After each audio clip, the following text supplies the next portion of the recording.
These are my 4 simple resets for a calm, organised home and mind. Because with kids, family, work, and everything in between, some weeks it feels like you're just barely staying afloat. That's why I love these resets. They're not just about tidying a room, they're simple pauses that give you back a sense of control. And when your space feels calm, your mind follows.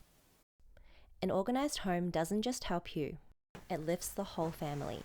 So let's talk about how these 4 resets can ground you and bring calm back into your home and family life. Before you get started, make sure you find a time that works for you.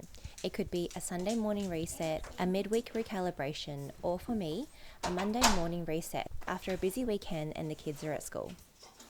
The beauty of this system is that it can be done at any time. So find your hour of quiet time and let's dive in. The first reset is all about you. Before touching any rooms or tackling chores, I like to take a few minutes to center myself. It's a small, simple habit that sets the tone for the entire week, giving you calm, focus, and energy to handle whatever comes next.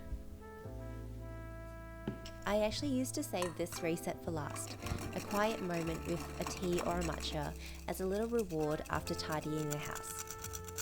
But I've realised that putting myself first completely changes how the rest of the reset feels. Now I take 10 to 15 minutes at the very start because centering myself first gives me the energy and focus to tackle everything else without feeling frazzled. Today I want to level up my matcha game with this $3 milk frother I grabbed from Kmart.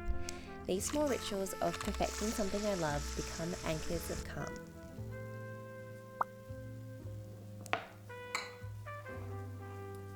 I'd recommend that you pair this reset with something you enjoy. It could be a coffee, a tea, listening to music, reading a book, or even just taking a few deep breaths. As long as it's something that you enjoy, it'll be a habit you'll actually stick to.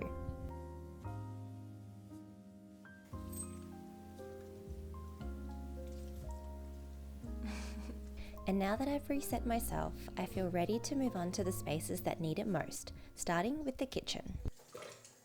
The kitchen is the heart of our home and it's usually the busiest space, so resetting it first just makes sense and it gives it that sense of order that immediately spreads calm throughout the rest of the house.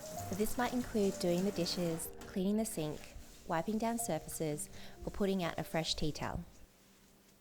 Once the kitchen is clean and sorted, the momentum from one clean space naturally carries you forward to the next. Next are the living areas, the spaces where your family naturally comes together throughout the day. These are the spaces where conversations happen, where kids sprawl out with their books, and where you collapse after a long day. When these connection spaces feel chaotic, it's hard for anyone to truly relax and be present with each other. I start by clearing the surfaces and putting things back in their home. I also reorganize the couch cushions and throws. I know some people might think it's a waste of time since they never stay perfectly arranged, but it's still so satisfying to see that fresh and inviting look. I'll then take a moment to fold the clean washing from the dryer, which is a little daily habit that helps keep the laundry from piling up. There's actually something meditative about folding. It's one of those tasks where your hands are busy but your mind can wander. Here's what I love about this reset. When spaces feel organised and welcoming, magic happens. There's room for spontaneous family game nights, for afternoon reading sessions, or those unexpected heart-to-heart conversations. When your connection spaces are ready, your family naturally gravitates towards spending time together. Next up is a quick vacuum of the main living spaces, especially wherever the kids have had breakfast. You're guaranteed to find a trail of crumbs and mysterious leftovers that somehow escape their plates. And of course, Our Lady of Leisure Roxy is here to supervise the whole operation, and then promptly refuses to move from her prime spot on the carpet.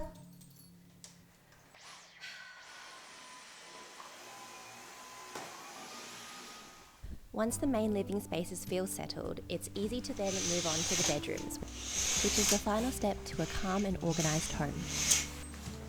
The bedroom should be your sanctuary, but so often it becomes another dumping ground for laundry or random items. I start the reset by opening all the blinds to let natural light flood in. There's something symbolic about literally letting light into your most personal space. Then I open windows for fresh air. Even just a few minutes of circulation can completely transform how a room feels. Next, I make the beds in all the rooms. When you walk into a bedroom with a made bed, your brain immediately registers put together and peaceful and gives you that instant visual calm. Because at the end of the day, this is where you land. A calm, tidy bedroom makes it so much easier to rest, and it's the reset that brings the whole idea full circle. An organised home and a calm, clear mind. Your home can feel organised and you can feel grounded and feel ready to tackle whatever comes next. If you want to go deeper, click here to watch my 5 simple systems for keeping the house tidy and organised without stress. These weekly resets work even better when you have easy systems supporting them. Thank you for watching. Until next time.